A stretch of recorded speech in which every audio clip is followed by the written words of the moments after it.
En fait, quand j'ai commencé à aller sur YouTube, à regarder, tu vois, les Anisette, les Cerises, les Guillaume, les machins, non seulement je me suis dit: «Putain, mais» en fait, la phrase et que je me dis tout le temps et ça a été mon moteur dès le départ, c'est: «Si eux, ils l'ont fait, pourquoi pas moi?» C'est-à-dire que quand j'écoutais ces mecs-là, je me disais alors je pense qu'il faut déjà avoir une bonne estime de soi, tu vois? Si tu te considères comme une merde, c'est pas possible, mais je me disais sincèrement: «Putain, ces mecs-là, mais s'ils l'ont fait, ce qu'ils sont en train de parler, ce qu'ils sont en train de me dire, en fait, ça me paraît logique, tu vois? Et s'ils en sont là au même âge que moi ou alors avec quelques années, pourquoi moi, qu'est-ce qu'ils ont compris que j'ai pas compris? Et c'est tout en fait, tout simplement. Est-ce que tu Ouais, parce que je me comparaison, enfin je comparais énormément en fait, mais ça a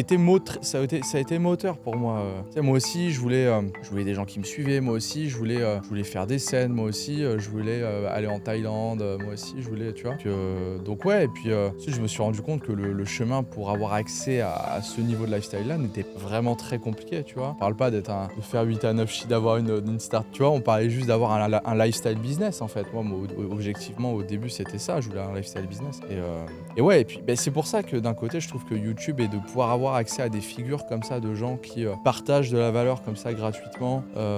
plus ou moins de show off quoi, bah, si tu le prends dans le bon sens, du terme, ça peut vraiment être